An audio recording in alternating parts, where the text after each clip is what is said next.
feminino. Vamos começar com a história de vida da Sandra.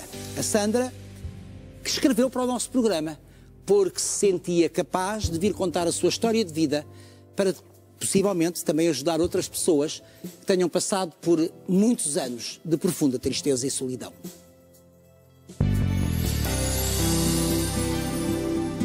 Nunca me senti verdadeiramente feliz. Todos os momentos pontuais de felicidade foram logo desvanecidos por uma imensa tristeza e frustração. Quando me perguntam como foi a minha infância, digo que foi triste. Era uma menina triste, fechada, melancólica. Não me sentia pertencente a nada nem a ninguém. O amor que pudesse receber, não o sentia adentrar-se em mim. Sentia-me só, profundamente só. Aos 15 anos começam os distúrbios alimentares, neste caso foi a anorexia nervosa. Eu obrigava-me a passar fome porque eu queria emagrecer rapidamente.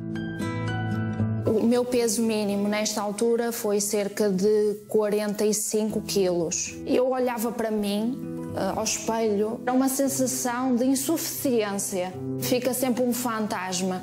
Alguém que passa por um processo de transtorno alimentar fica sempre com uma espécie de sombra.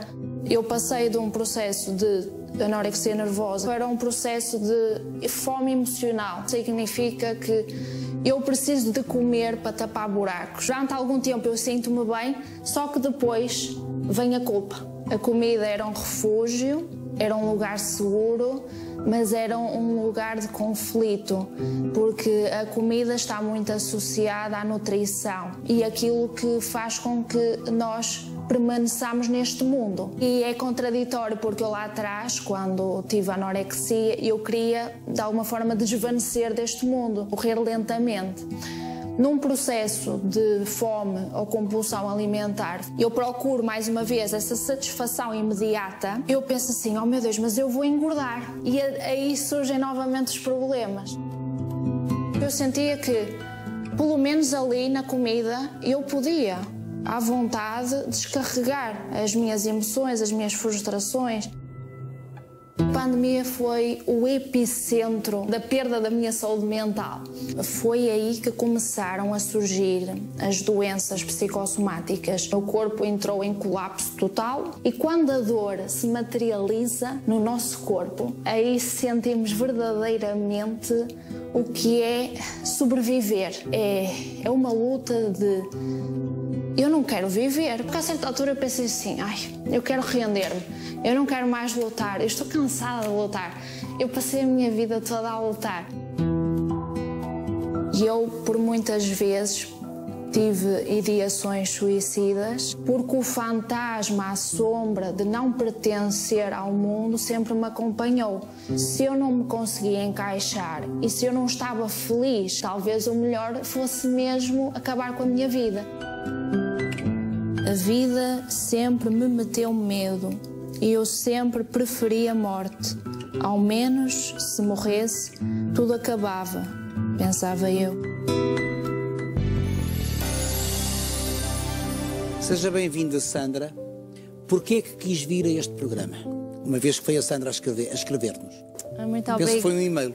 Sim, foi uma carta e-mail que eu dirigi à produção do programa. Eu li a carta. Antes de mais, muito obrigada por me acolherem. Não, obrigado eu. A receptividade, o acolhimento têm sido maravilhosos. Muito obrigada mais uma vez. Sinto-me muito à vontade para partilhar a minha história, porque sinto que estou num lugar seguro para o fazer. Mas há 3 anos não se sentiria com esta vontade para o fazer? Não, eu ainda não estaria preparada para vir aqui contar a minha história e tocar também em episódios tão traumáticos da minha jornada até então. Mas contar as dores já não dói?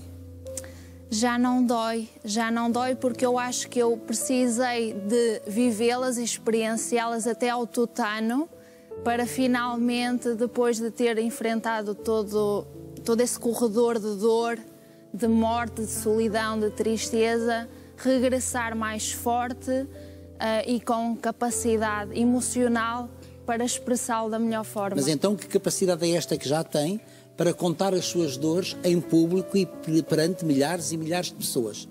Falo porquê? Para se ajudar a si própria ou, sobretudo, para ajudar outras pessoas que possam estar a passar pelo mesmo ou por idêntica fase? Sim, as duas coisas ao mesmo tempo, para me ajudar a mim, de alguma forma exorcizar todo esse passado que me assombrou até então e poder inspirar e deixar aqui uma mensagem positiva, principalmente para todos os jovens que muitas vezes acham que estão sozinhos a passar por esses episódios, e ninguém está sozinho.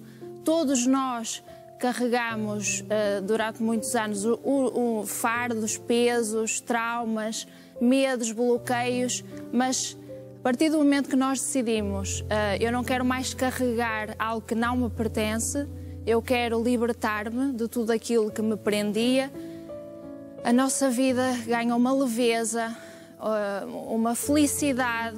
Eu sinto que eu estou numa fase de transição. De renascimento? De renascimento, de largar essas amarras, esses pesos, esses fardos e finalmente seguir em frente. Já lá vai um terço da sua vida. Exato. Ou quase um terço, não é? Sim, sim. As dores começam em criança. Habitualmente, quando eu pergunto aqui sobre a infância de qualquer convidado ou convidado, as memórias são sempre muito felizes, a não ser que as memórias estejam ligadas a uma família não estruturada. Como é que foi a sua infância? Quando me diz que nunca se sentiu uma criança feliz, isto, visto à distância, terá a ver com quê? O que é que lhe faltava? A família era estruturada? Sim, a minha família sempre foi muito estruturada. Nasci numa família tradicional, com mãe, pai. Mais tarde um irmão? Mais tarde o meu irmão, sim, veio mais tarde, temos uma diferença de 7 anos. Então diria que até aos 7 anos, de facto, tive uma infância um pouco mais solitária, não tinha a companhia de irmãos à minha volta, tinha mais a companhia dos meus pais, dos meus avós paternos. Quando os pais iam trabalhar, por exemplo, ficava com quem? Normalmente, até mais ou menos até aos 7 anos, eu ficava na casa dos meus avós paternos, ficava ao cuidado deles. Mais tarde, quando nos mudámos para uma outra casa, aí já vivia com os meus pais e normalmente eu ficava sozinha em casa. Mas quando se recorda, por exemplo, dos pais na infância e sobretudo dos avós, não há memória alguma feliz? Acontece que, como eu sempre fui uma criança tendencialmente mais introspectiva... Sentia-se desenquadrada. Exatamente, e depois eu também era uma criança sensível, não é? Eu já tinha uma compreensão do mundo sensível. Eu lembro-me de contemplar pela janela, eu olhava pela janela às árvores, assim, a baloiçar com o vento, depois os passarinhos lá fora. Ou seja, mas isso para si era bonito? Era uma visão estética da vida ou do mundo? Exatamente, eu sempre tive essa visão estética do mundo. Eu nunca tive aquela visão quadrada do mundo. Eu sempre vi o outro lado das coisas. Eu nunca vi as coisas como elas eram, preto no branco.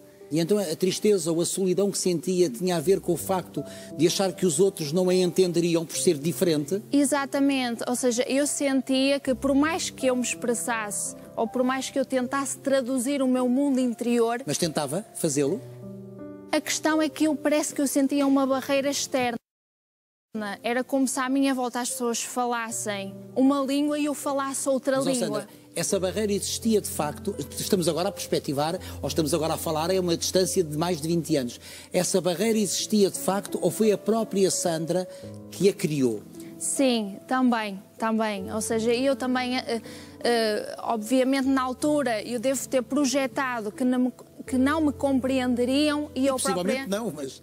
E eu própria criei também essa barreira de proteção, para que não chegassem até mim. E então, que criança foi a Sandra? Portanto, ainda antes de entrar na escola primária, que mundo era o seu? Era o mundo da contemplação já? Exatamente, sempre foi o mundo da contemplação, sempre fui super contemplativa, reflexiva, introspectiva, sempre vivi no meu mundo interior, como eu referia, no meu mundo particular. Nesse mundo cabia a brincadeira ou não? Nesse mundo não havia com brincadeira. 6, 7 anos? Não havia brincadeira, não, porque eu era muito parada. E então Aliada ou não? Aliada, não, eu diria que não. Era uma contemplação para dentro. Embora eu também contemplasse para fora, mas principalmente a natureza, era como se a natureza exterior refletisse a minha natureza interior. Consigo? Sim, era um diálogo constante entre o fora e o dentro. Cabia a ternura, cabia o beijo, o abraço dos pais, cabia o colo nesse seu mundo ou não? Não, não cabia porque também não havia esse hábito na minha família de haver demonstrações afetuosas. E acha que isso lhe fez falta nessa altura ou não? É assim, tendo em Bem, conta... não faz falta o que nós não temos, porque não conhecemos, não é? Sim, exato. Porventura teria feito falta, mas de facto, como eu era uma pessoa realmente também no meu mundo, talvez na altura eu não sentisse que isso foi impactante ou traumatizante. Então está-me a dizer que até ir para a escola, a Sandra viveu no seu mundo, não tinha amigos? Não muitos, eu tinha um ou outro primo com quem de vez em quando eu falava ou brincava, mas muito pontualmente. E que estaria muito aquém do seu mundo, possivelmente. Pois, não o posso afirmar, não é? Mas sim, eu sentia... Não, o mundo dele poderia ser outro, não é? O mundo desse primo, exatamente, não é? Sim, sim. Entra para a escola. A entrada para a escola foi coisa pacífica para si, porque teve que sociabilizar, penso eu, ou não foi uma coisa pacífica? Não foi, não foi. Logo no primeiro ano, do primeiro ao quarto ano, na escola primária, eu já tive alguns episódios de bullying. Foi aí que realmente iniciou a questão do bullying. Tinha alguns colegas meus que tinham assim algumas atitudes menos felizes, chamavam-me nomes, também havia um certo bullying psicológico, alguma pressão. E eu sentia que, mais uma vez, eu não me encaixava, não me enquadrava naquele mundo. Não se sentia pertença de lado algum? Exato, não me sentia. E essas atitudes mais agressivas por parte dos seus colegas e logo no ensino básico, na escola primária, como se dizia antigamente, traduziam-se em que tipo de atitudes? Eram os nomes, mas porquê que lhe chamavam nomes? É assim, eu, do que me lembro, eu usava óculos. Era a caixa de óculos? Exatamente, era a caixa de óculos, era aqueles óculos de fundo de garrafão que eu usava. Sim. Depois também, a nível físico, eu não me sentia tão bonita quanto as outras meninas, porque eu também era um pouquinho... Eu não era gordinha, mas era um pouquinho mais cheinha. Sim. E eu senti que, mais uma vez, também não me encaixava nos parâmetros físicos. E eu assim, oh meu Deus, então eu não pertenço a nível mental, emocional, físico. Então eu não pertenço a este mundo de forma nenhuma. E uma criança, não é, quer sentir-se pertencente, mesmo em relação às brincadeiras. Eu também me queria inserir nas brincadeiras e também sentia que os meninos me colocavam à parte. E como é que uma criança vai lidando com isto sem desabafar? Desabafava com quem? Quando chegava à casa, eu até desabafava com a minha mãe sobre estes episódios, estas situações que aconteciam. A minha mãe dizia para eu não valorizar. Ela própria desvalorizava. Sim, desvalorizava. Coisa de crianças. Exatamente. E também disse assim, dizia assim, é uma coisa muito tradicional dos pais dizer, não ligues, não dês importância, isso vai passar. Só que a questão é que eu dava extrema importância, porque como eu era sensível, uma vez mais, tudo me afetava, tudo me mexia cá dentro. E tinha consciência da solidão e da profunda tristeza que ia sentindo? Tinha. Com 6, 7, 8 anos, as coisas vão-se adensando na sua vida, não é? Vão-se adensando cada vez mais, eu vou armazenando tudo aquilo que eu não vou resolvendo dentro de mim e há um dia em que as comportas se abrem. E aí existe uma avalanche emocional. Uma torrente de emoções. Entrar num mundo do conhecimento, que é entrar na escola, ainda que seja com as primeiras letras e com os primeiros números, era desafiante e aliciante para si? Era do ponto de vista intelectual, não é? Porque, de facto, eu sempre gostei desse lado, principalmente eu gostava muito de língua portuguesa, não é? Da língua. Aliás, vem ser professora de português, não é? Isso é muito curioso. Sim, é verdade. Já lá vamos chegar, sim. E então a escola para si teria esse lado bom ou não? Esse lado desafiante de um mundo a descobrir? Tinha. Também gostava muito da minha professora, porque ela própria também era uma espécie de uma referência futura para mim. Ou seja, eu até me identificava mais com os adultos do que com as crianças. Agora, todo o ambiente na escola não foi o melhor para proporcionar um crescimento saudável. E já vamos continuar a conversar, já vamos entrar na sua adolescência, que é uma fase também de formação da nossa própria personalidade. Portanto, é só fazer aqui uma pausa de 3 minutos. Continua a acompanhar-nos nesta conversa. Até já.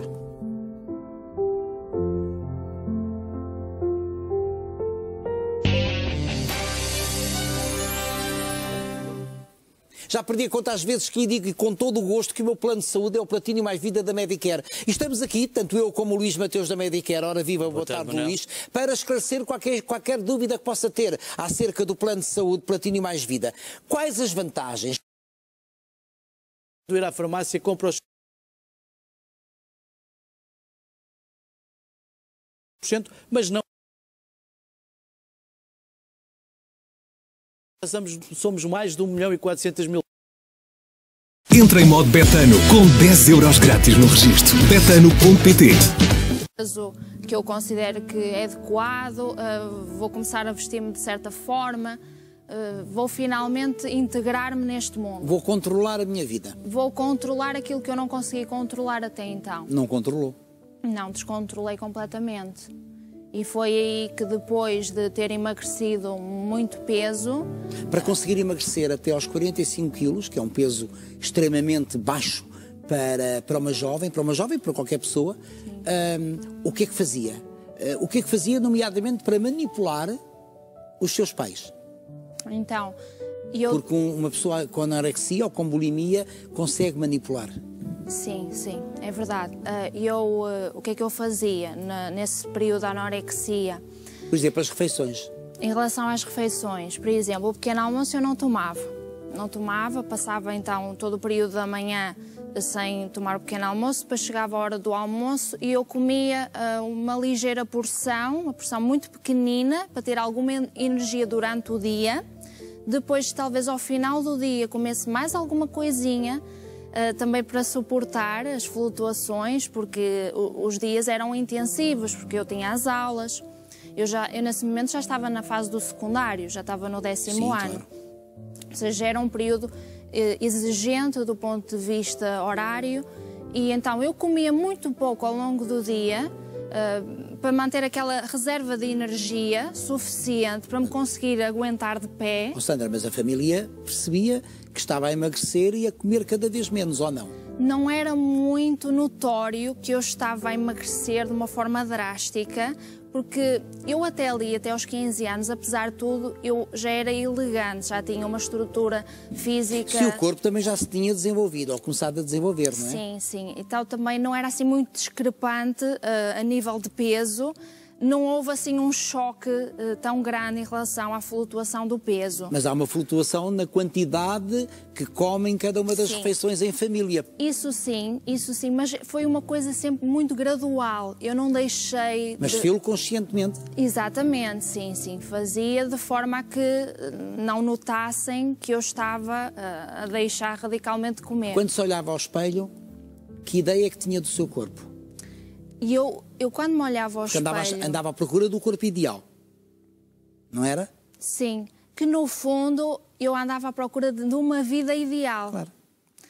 E isso refletiu-se na aparência física, não é? Porque eu queria que o espelho me devolvesse essa aparência perfeita. Nunca devolveu. Nunca devolveu, antes pelo contrário, porque a partir do momento em que eu realmente restringo totalmente a alimentação e eu entro num processo de espiral em que eu emagreço até aos 45 quilos, aí eu começo a sentir no meu corpo físico falhas graves do sistema operacional, não é?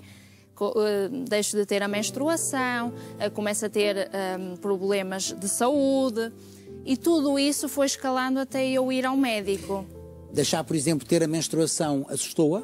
Sim, foi... Sabia o que era a anorexia? Sabia quais os problemas ligados à anorexia ou não?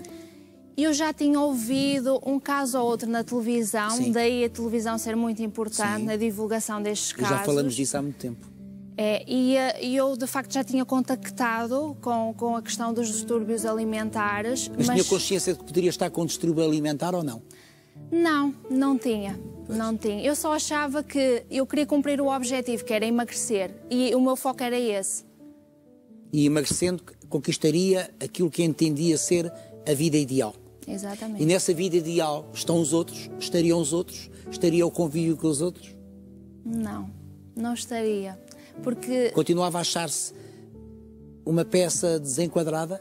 Exato. Ou seja, tudo aquilo que eu fizesse não seria para... Embora eu me contasse a mim própria que que seria para me encaixar e para pertencer a esse mundo e também para ser gostada ou admirada ou compreendida, melhor dizendo, pelas pessoas, no fundo eu procurava era a minha própria validação. E gostar de si própria. Exatamente, gostar de mim própria. Só depois é que poderia ser gostada. Sim. Ser gostada é importante? Muito, muito importante. Passou a ser importante só depois?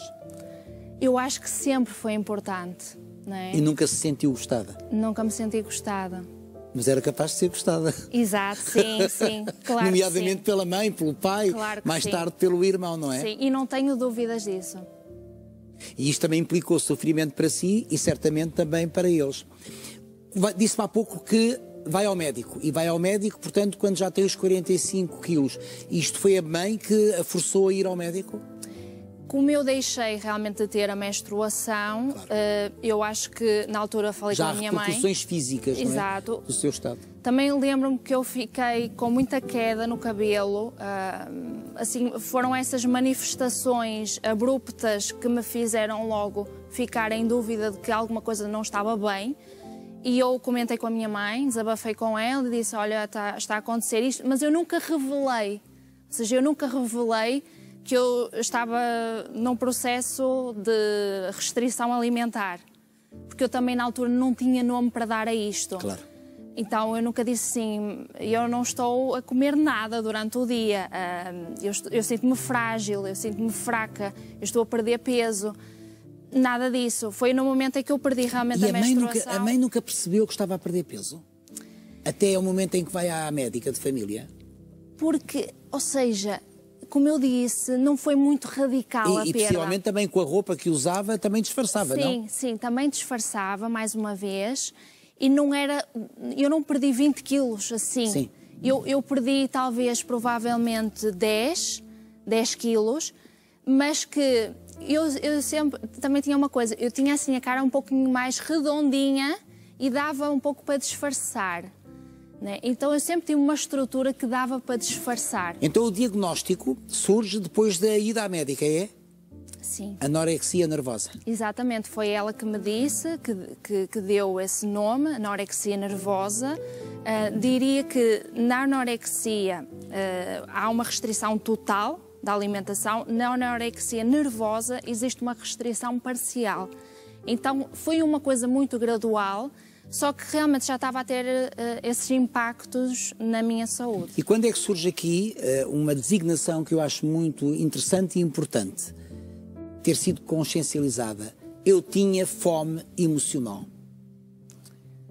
A questão da fome emocional, eu agora olho para trás e vejo que sempre me acompanhou. Porque mais tarde, quando eu era adolescente e realmente começa a questão da anorexia... Estamos a falar aqui, 14, 15 anos? Sim, 14, 15 anos. Aí, de uma forma mais consciente, começa mesmo... Ou seja, eu usava a comida como um refúgio, como um porto de abrigo.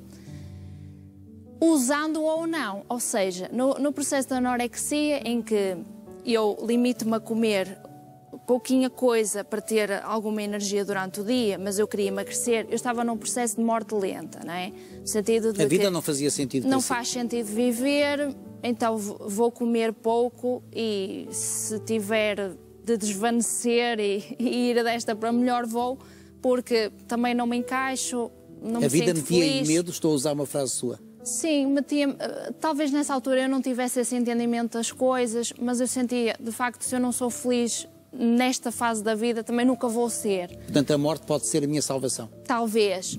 E mais tarde, em que entra o processo da fome emocional, que eu diria que é posterior à anorexia, não é? Eu vou do 8 para o 80, ou seja, vou da restrição quase total da alimentação para um processo de excesso e compulsão, em que eu preciso Quase que entrou na bulimia, não? E eu sinto, nunca entrei na bulimia, nunca passei por isso, mas eu sinto que eu precisei de ir de um extremo ao outro, porque aquilo que eu lá atrás não me permiti fazer, ou seja, alimentar-me, comer aquilo que eu gostava, sentir prazer em comer, e eu mais tarde na fome emocional, apesar de tudo, eu permiti-me comer tudo aquilo que eu queria. Obviamente não de uma forma saudável e não equilibrada, mas eu permitia-me comer, e então, ter algum prazer. Quando é que obtém o equilíbrio no meio destes dois extremos? sim, mais recentemente. Portanto, já depois da pandemia? Sim. Contudo, tinha objetivos definidos em termos de futuro profissional. Portanto, os estudos sempre foram continuando. Hey, what's up? How are you? I'm Alexa. I'm a mermaid, obviously, and my tail smells like fish. A lot. But that you smell fishy down there, that's a symptom of bacterial vaginosis. So listen, treat it with Gino Canna's balance, because not all of us are made to smell fishy down there, and you don't have to. Sim. E qual era o seu objetivo? Era um curso superior? Sim, eu quando terminei o 12º, ingressei logo na universidade, fui fazer a licenciatura, mais tarde o mestrado, e eu diria que fui um pouco também como que pressionada por mim própria, pela sociedade, a seguir o caminho tradicional de ir logo para a universidade, embora não estivesse muito certa daquilo que eu queria. Mas, Sandra, nesta fase da sua vida, 16, 17, 18, 19, já está, uma vez que foi diagnosticada uma anorexia nervosa, já está de alguma forma apoiada tecnicamente ou não? Acontece que não. Acontece que naquele dia em que eu fui à médica e ela me diagnosticou com anorexia e a partir dali me disse, olha, tu estás mal, também referir que o tratamento que ela teve para comigo foi de uma insensibilidade extrema.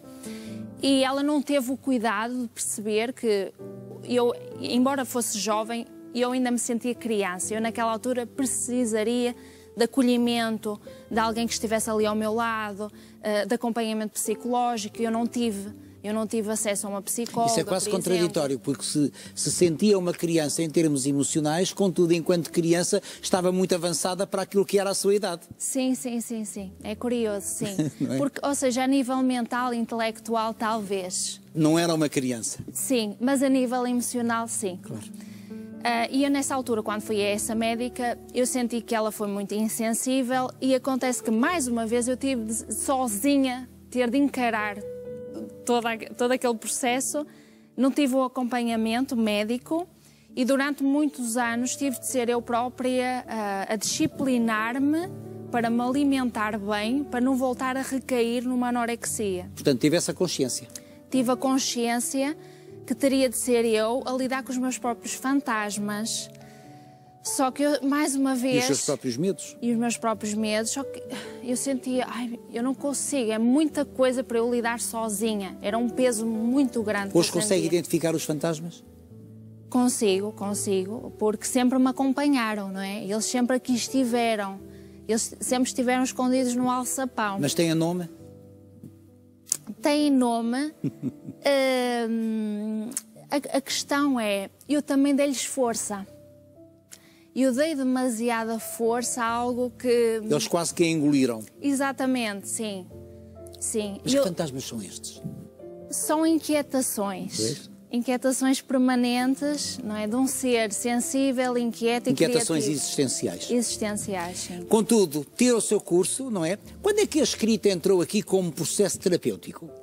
A escrita começou logo Vem de trás? Já vem de trás, já começou aos 13 anos. Aos 13? Sim. Portanto, em plena adolescência. E eu lembro-me de ter uma professora de português que ela falou logo de Fernando Pessoa e eu identifiquei-me imediatamente com o Fernando Pessoa. Com certeza. Se há ser mais inquieto, é Fernando Pessoa. Sim. E então, de viver muitas vidas ao mesmo tempo, e eu também sentia isso. Eu sentia que eu vivia muitas vidas ao mesmo tempo, desde criança. Então, era como se eu fosse uma pessoa com os meus pais, outra pessoa quando estava na escola, outra pessoa quando saía. E eu sentia... Cansativo. E era muito cansativo. Claro. E depois eu sentia, mas porquê que eu não posso ser totalmente eu própria? Só que eu sentia que eu tinha de me adaptar. Tinha de vestir uma máscara aqui, outra máscara acolá. E eu... ok, eu vejo que todas as pessoas usam máscaras à minha volta, então eu também tenho de usar a minha. E a escrita começou como uma forma de deitar fora as máscaras? Deitar fora as máscaras, de poder ser totalmente transparente, verdadeira, honesta e também de passar uma mensagem ao mundo, de perpetuar a minha vida através da minha obra. Eu sempre tive isso muito assente desde pequena, que eu queria deixar um legado neste mundo. A Sandra, que legado? Eu queria deixar um legado tal como qualquer artista, escritor, poeta, no meu caso, quer deixar essa obra para a posteridade, porque quer viver para além do corpo físico, para além da identidade, do ego. Quer que a sua alma permaneça no mundo. Neste caso, através dos meus poemas, da minha poesia, da minha escrita, eu quero que o último homem à face da Terra possa ler um poema meu. A Sandra tira o seu curso e vai viver para Madrid. Sim. Como professora? Fui trabalhar como professora, sim, dava aulas de português como língua estrangeira. Estive lá durante alguns meses. Portanto, tinha 20 e poucos anos. Sim. É a primeira vez que sai do seu casulo e enfrenta um mundo fora do país? Sim, sim.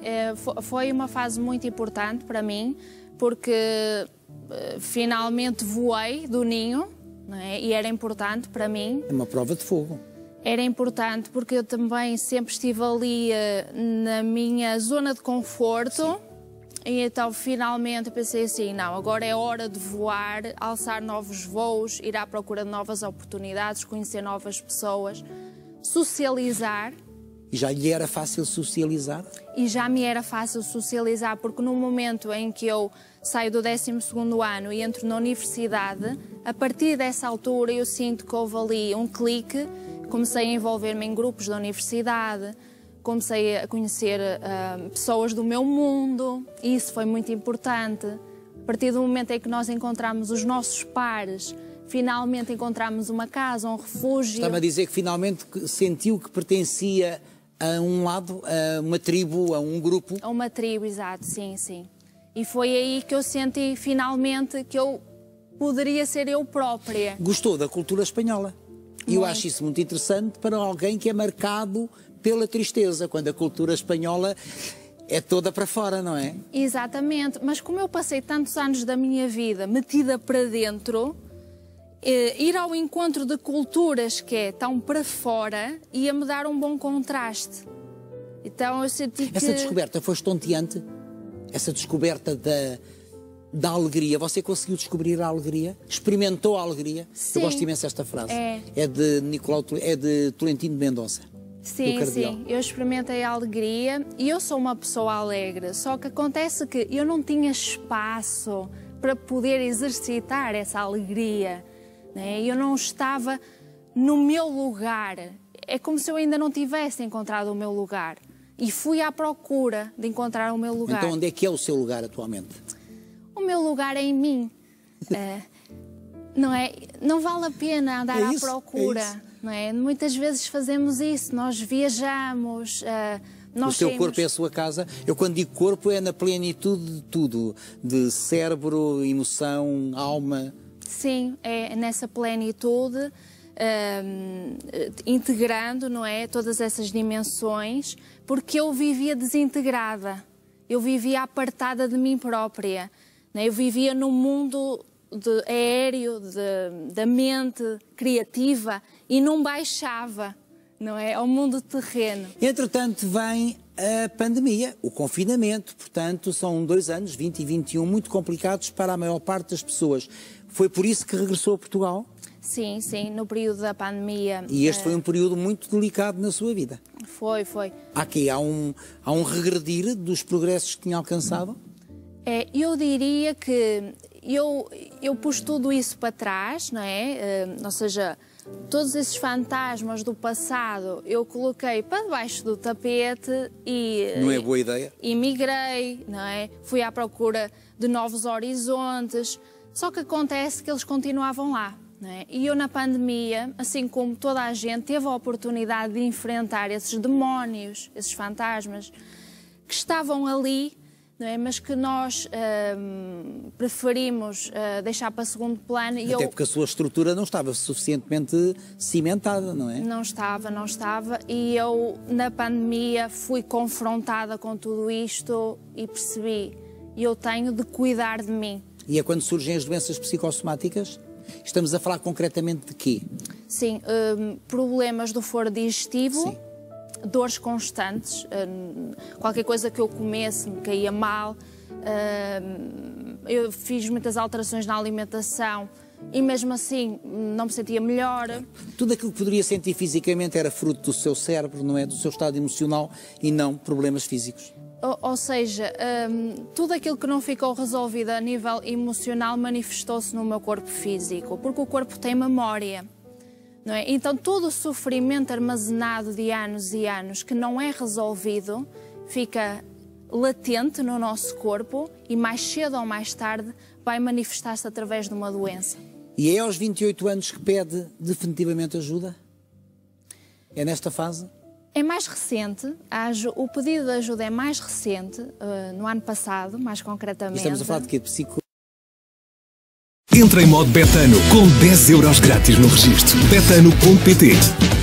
Psicólogo, psiquiatra? Sim, o quê? sim, de Psicólogo? psicologia, Sim. no caso. Terapia, portanto, sim. psicologia. Comecei a fazer terapia, comecei a cuidar mais da minha alimentação. Mas qual foi a importância aqui da terapia com o psicólogo? É um psicólogo ou uma psicóloga? É uma psicóloga. Então, encontrou a psicóloga certa logo à primeira? Não. Posso dizer que eu também recorri a vários tipos de terapias. Também foi importante passar... Faz parte. Faz parte do processo. Também eu sempre tive uma visão um pouco mais alternativa, porque eu própria, por ser inquieta, eu sempre quis ir ao encontro de algo que eu sentisse, ok, é este o lugar certo, ou é esta pessoa certa. E como eu não sentia isso, essa conexão imediata, pensava assim, ainda não é agora. Então esperava. Apesar de tudo, eu sinto que também o tempo me ajudou, ainda que piorasse os fatores, no sentido em que eu não tive logo uma ajuda imediata e tive de passar muitos anos de forma solitária neste processo. Apesar de tudo, o tempo está sempre a nosso favor, porque mais cedo ou mais tarde nós vamos encontrar finalmente a terapia certa, o profissional adequado, e foi o caso. Se não tivermos sussurrado antes, a vida já não lhe mete medo? Ou continua a meter medo, mas isso é desafiante, não é? É fugir para a frente do medo. É, não, mas continua Mas o que é que mudou em si? Hoje, quando olha para a mulher que é, para a jovem que é, o que é que vê? Eu sinto orgulho do meu trajeto. É uma coisa curiosa, é que eu nunca tive dúvidas em relação à pessoa que eu sou e ao merecimento e ao sucesso que eu posso e devo ter neste mundo. Eu nunca tive problemas de autoestima que me abalassem ao ponto de eu pensar assim, eu não valho nada, eu não sou suficiente, eu não mereço. Não, antes pelo contrário, eu sentia que... Mas tinha-se em grande conta? Ou tinha-se numa conta diferente da do comum dos mortais? Eu tinha-me em grande conta quando eu estava bem rodeada dos meus a fazer algo que me iluminava o olhar. Ou seja, quando eu estava no meu mundo. Só quando eu não estou, e eu posso dizer também no presente, só quando eu não estou no meu mundo é que eu muitas vezes sinto que não faz sentido, mas porque é que eu não tenho oportunidades ou porque é que as coisas não correm como eu imagino. Agora, eu acho que quando nós estamos no nosso lugar na vida, de modo geral, vem-nos assim uma força, uma essa força que agora reside em si. Exatamente. E a vida é como ela é? Isto é o nome do seu podcast. Sim. Quando é que decidiu criar um podcast? Foi o ano passado. Portanto, isto faz tudo parte do processo, não é? Sim, faz tudo parte do processo e eu sempre quis partilhar a minha história. Eu já partilhava através das redes sociais e eu quis colocar a minha voz no mundo, não é? Porque o podcast é isso mesmo. Eu sempre escrevi, sempre partilhei. Prosa e poesia? Sim. Mais prosa poética. Aliás, tem livros, prosa poética. Tem livros publicados, como esse tem a seu lado, que é para mim. Sim, já vou oferecer. Sim. E então, eu sempre coloquei na escrita, não é? As minhas mensagens que eu queria passar ao mundo, mas eu senti que faltava colocar a minha voz. E foi aí que eu decidi criar o podcast, para poder contar a minha história e inspirar outras pessoas que estejam a passar por todos estes processos. Há muitas pessoas, cada vez mais, não é? Claro.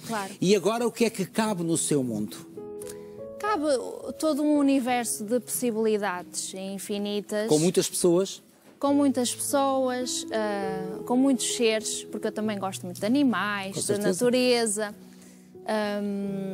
com muita poesia e arte, porque é o meu mundo, mas também o mundo normal, ou seja, o mundo das pessoas comuns, das histórias comuns, não é? Porque tudo tem a sua riqueza.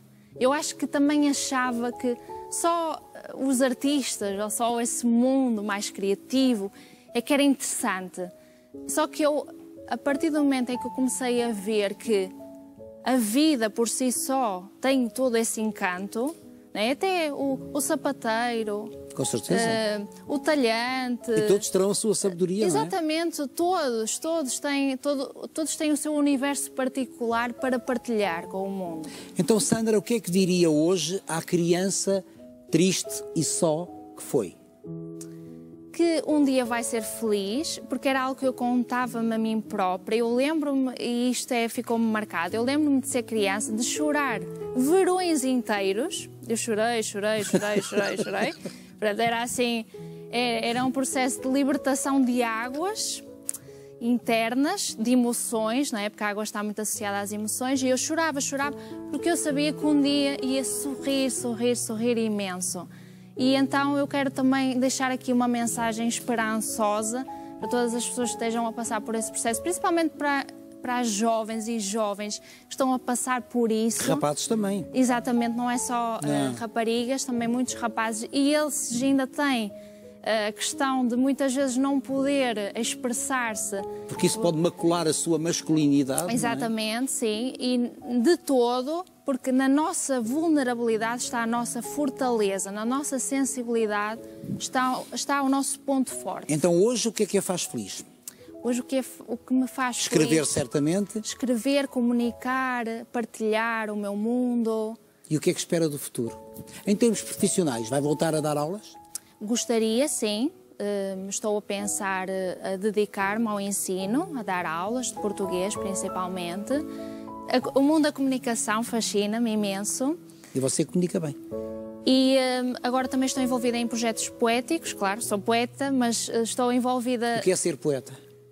Olha, ser poeta é mais alto, é ser maior que os homens. Por Belas Punk. Sim. Também gosto muito. Agora já não me identifico tanto. E o poeta é um sofredor? Um poeta é um fingidor, como dizia Fernando Pessoa.